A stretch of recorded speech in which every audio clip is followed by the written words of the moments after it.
Oi, eu me chamo Cananda e eu vou tratar sobre as reformas educacionais e a expansão geral do ensino, a consolidação capitalista.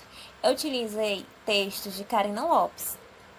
E esse vídeo tem o intuito de tratar sobre a educação e como ela se desenvolve junto ao surgimento do capitalismo. Então, com a chegada do século XIX, as nações mais desenvolvidas já sentiam grande necessidade de estruturar a educação e deixá-la a cargo do Estado. Com o surgimento de uma nova economia, proveniente da industrialização dos grandes centros urbanos, o êxito rural aumentou significativamente e as cidades necessitavam de uma educação que preparasse a população para o trabalho industrial. Desse modo, a educação, como responsabilidade do Estado, oferecida de maneira pública, universal e gratuita, se incumbiria de preparar o povo para o mercado de trabalho e para se adequar ao capitalismo. A segurança do novo sistema estava, pois, interligada à política educacional, que preparava o indivíduo para o trabalho, fornecendo conhecimento para diferentes áreas de atuação e garantindo ao sistema consumidores com a mentalidade e poder aquisitivo capazes de sustentar o capitalismo. Desse modo, o capitalismo promoveu um novo curso na educação brasileira. Se antes, durante o sistema oligárquico, as necessidades de instrução e uma organização educacional não se faziam necessárias pela população, diante das condições e exigências do trabalho que se tinha naquela época, nem pelos centralizadores do poder ficou evidente com o capitalismo industrial e a nova realidade proveniente desse, a instrução tornou-se o principal meio de ascensão social e colocação no mercado de trabalho, especialmente com o crescimento do terceiro setor. Então, pode-se dizer que a estrutura socioeconômica existente no país, até então, foi a responsável pela falta de um oferecimento de educação pública, universal e gratuita. Nesse contexto, a ausência de interesse na oferta da educação e a falta de pressão por demanda social foram as causas, muito mais que a escassez material daquele período.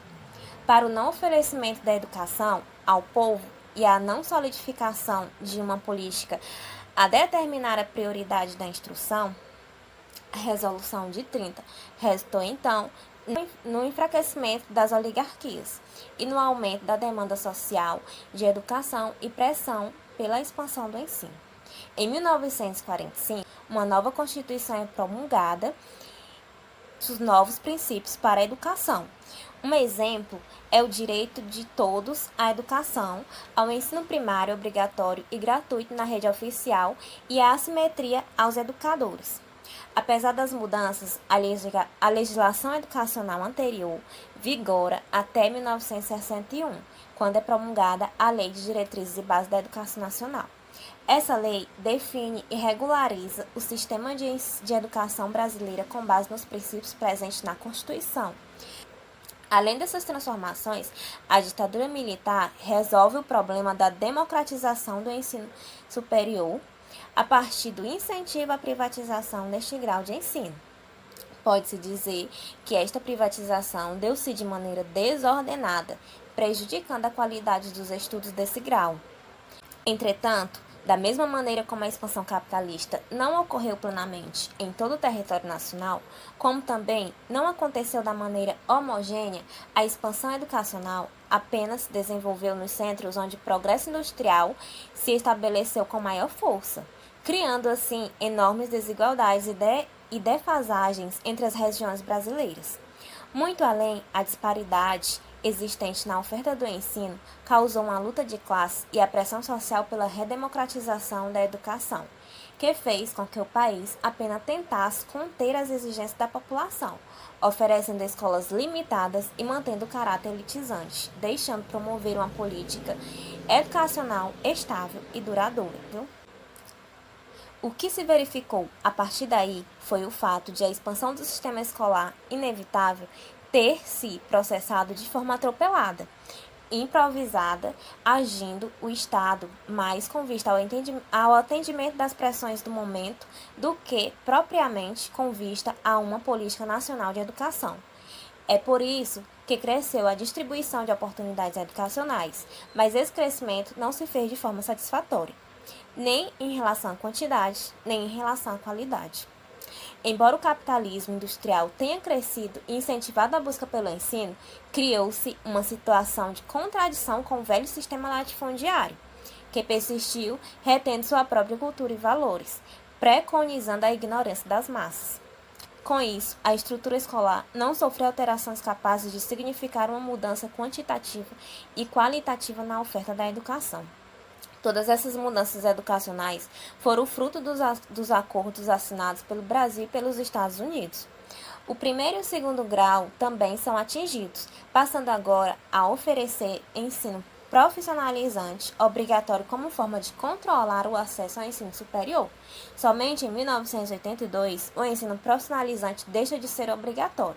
Após o golpe militar, a LDB necessitava ser refeita e durante esse período foram promulgadas duas leis, qual seja a Lei número 5.540 de 68 e a Lei 5.692 de 71. Interessante notar a antecipação pelo governo autoritário em reformar o ensino universitário, já que era de lá que saíam as maiores vozes contra o sistema. Decorridos 3 anos da promulgação da lei que institui a reforma universitária, o governo promulga a lei da reforma do ensino de primeiro e segundo graus e segue a linha autoritária e não democrática. Com a Constituição de 88, o direito do ensino fundamental deve ser garantido para todos os cidadãos, de forma gratuita e obrigatória, independente da idade.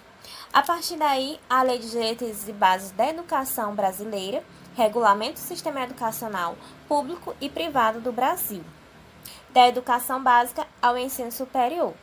A LDB de 96 divide a educação brasileira em 2 níveis, a educação básica e o ensino superior, e reafirma o direito à educação, garantido pela Constituição Federal. Estabelece os princípios da educação e os deveres do Estado em relação à educação escolar pública, definindo as responsabilidades em regime de colocação entre a União, os Estados, o Distrito Federal e os municípios. Entretanto, a pressão na demanda da educação promoveu a ruptura do equilíbrio social e desestabilização do Estado, que até então agia de maneira passiva, buscando apenas contornar as exigências populares com medidas paliativas. Desse modo, a educação desenvolveu-se sempre em atraso ao desenvolvimento econômico. E assim, a gente termina esse vídeo sobre a história da educação brasileira. Espero que tenham gostado.